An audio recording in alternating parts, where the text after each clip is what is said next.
Jamen, tusind tak, fordi I vil gøre det her.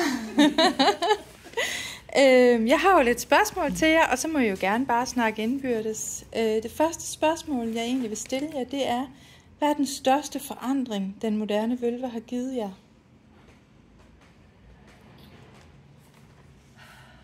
Det er svært at svare på. Ja. I hvert fald med få uger.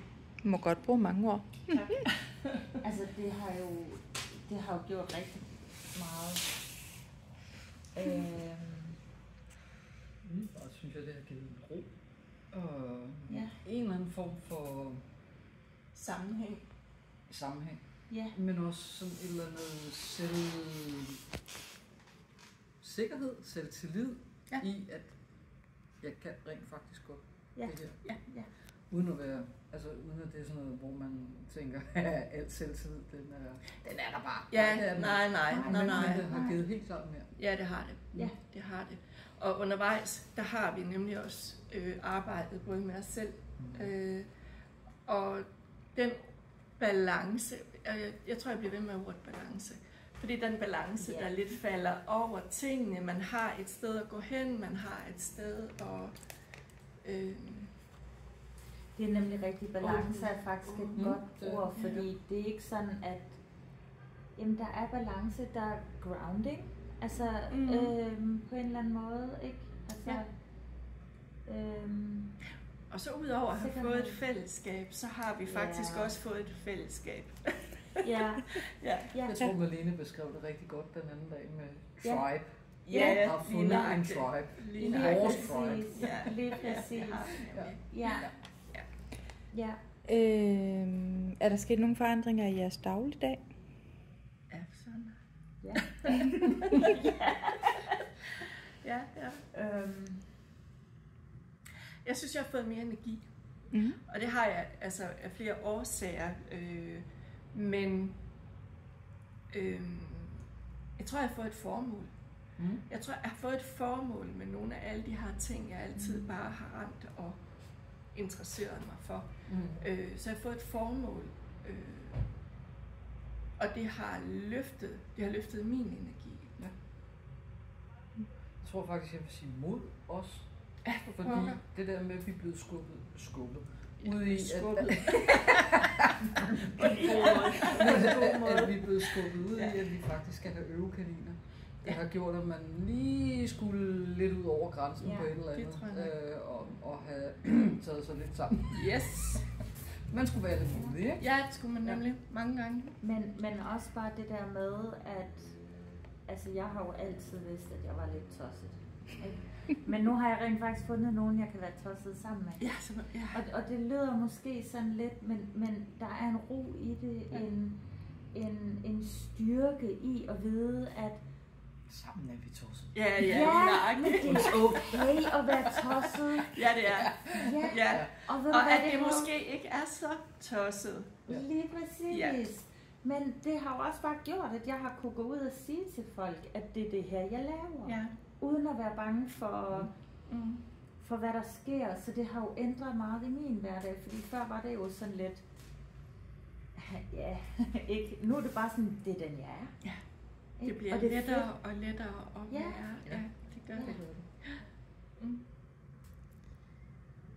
Hvis Malene, du kun må sige én eneste ting, der har været det allermest fantastiske ved uddannelsen. Min tribe. Altså det er må jeg uddybe? Ja. Altså, jeg har jo fundet mig selv, men også der, hvor jeg hører hjemme. Og det har jeg ledt efter i flere år faktisk, fordi jeg aldrig rigtig har været helt hjemme der, hvor jeg har været. Det kan godt være, at jeg egentlig har haft det godt, men har alligevel været lidt. Men i det her har jeg fundet mig selv og min tribe. Altså, jeg har fundet ud af, hvem jeg egentlig er. Altså, samtidig med, at jeg har fundet dem, der siger, det er okay, at jeg er, som jeg er. Dem, der siger, selvom jeg snakker så meget, som jeg gør, jamen, så er det okay. Ja. Så jeg skal ikke sidde og undskylde for, at jeg gør det, fordi det er okay. Nemlig. Ja. Pia? Én ting. En ting. Det allermest. Jeg så er helt desperat. Fordi en ting. Så tror jeg, at selvom jeg bliver rigtig usikker på mig selv, når jeg skal ud og præstere eller gøre et eller andet, så tror jeg faktisk alligevel, at det har givet mig en sikkerhed, en tro på mig selv. Igen, det at være en del af vores tribe, det gør, at skulle jeg lige blive lidt usikker, så har jeg et sted at gå hen med min usikkerhed, hvor det ikke vil blive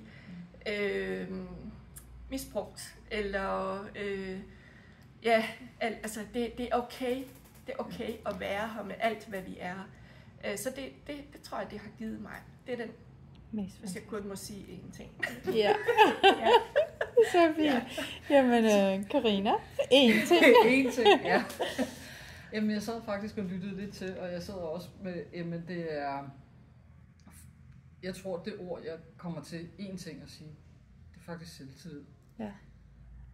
Uden at den er sådan 100% forankret, men den er stadigvæk, altså den er meget mere, end den var før, netop fordi jeg tør stå frem, og jeg tør sige til familie og kæreste, det var ved at sige kæreste, det har jeg ikke, manden, ja. At hey, jeg er sgu heks, eller jeg er vølve, eller jeg er lidt mærkelig. Yeah. Og det er okay, ikke? Ja. Men det er altså, jeg sad sådan lidt med selvtillid og sammenhold. Men et ord, selvtillid. Ja. Den største aha-oplevelse, som I lige kan komme i tanke om lige nu selvfølgelig. Den største aha, er det mig der? Nej, må også være et stykke af. Ja. Jeg tror måske, for mig i hvert fald, at den største aha har været min samtale med mine guider.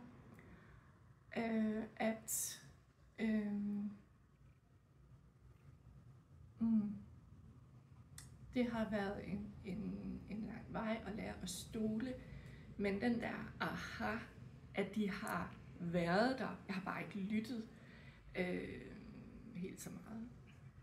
Det tror jeg er, ja. Altså jeg har svært ved lige at komme med en situation, men jeg har da fået lidt den der aha omkring mig selv, og nogle ting jeg gør, og nogle ting jeg sådan, ligesom den der, jamen så giver tingene pludselig mening, hvorfor jeg er så underlig. Eller jeg ved ikke, hvordan jeg ellers skal forklare det, så fint, ja. Men den der den der forståelse af hvorfor du gør tingene, som du gør. Jeg gør. Ja. Jeg tænker, her er du jo ikke underlig. I hvert fald. Ikke mere underlig end os andre. Jeg får faktisk den der med den største aha, det må være den der med, hey, det er sgu okay, at man kan mixe alt muligt mærkeligt. Præcis. Men den lettede, det var bare sådan, det har nok været det allerstørste. Det er rigtigt. Det har vi lige præcis. Jeg kan tage noget. Ja, lige præcis. Og lege svenskok. Yes.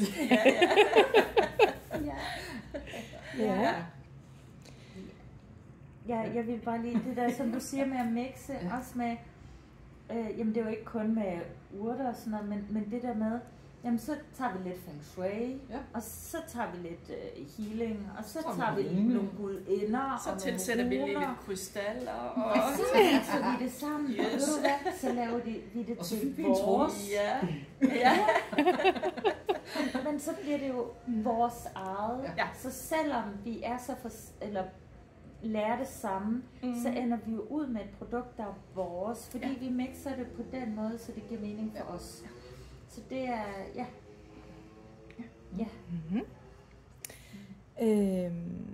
Hvilke indvendinger havde I, inden I købte en plads? Kan man virkelig? Ingen. Er jeg virkelig værdig? Ja. Lige præcis. Kan jeg virkelig det her? Ja. Det var min største indgang. Også her. Og værdig. Ja, er jeg værdig? Ja. Jeg havde den, da jeg så det der opslag på Facebook, der var bare sådan, det er lige præcis det, jeg søgte efter.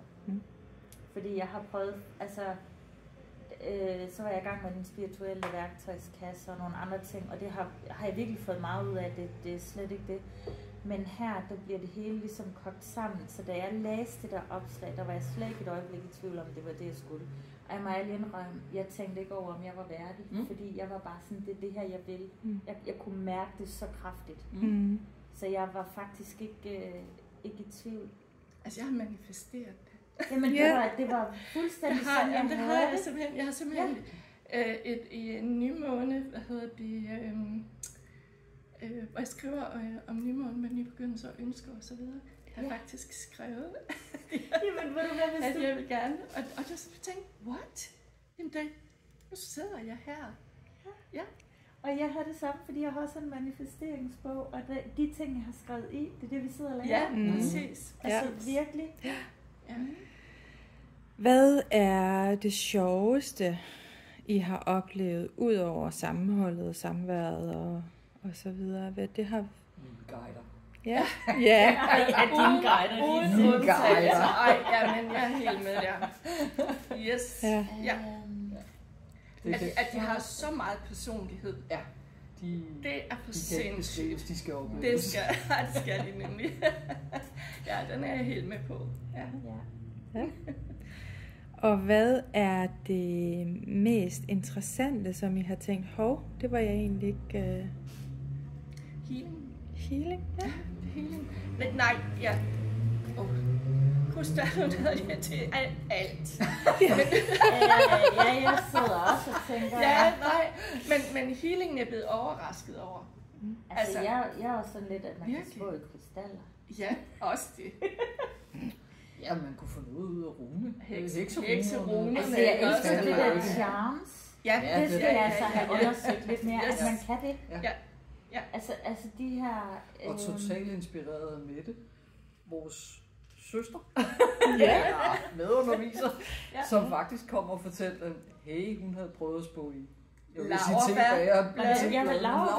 Det var totalt flippet. Ja. Så det er sådan noget, okay, man kan prøve at mixe med alt. Og det er der ikke er nogen regler. Ja, vi kan prøve at gøre det. Men det var virkelig, det var fandme fedt. Ja, det var. Nemlig. Ja. Er der nogle andre fordele, I gerne vil fremhæve ved uddannelsen? Altså, udover al den viden, vi får, så er det jo det der med selvtillid og sammenhold, men også... Sammenholdet skal man lige være husk på. Der skal man nok være åben og ja, der skal man selv. Man skal selv også gøre. Ja, det skal man. Men også synes det er vigtigt også, det er den hjælp, vi får til vores sider.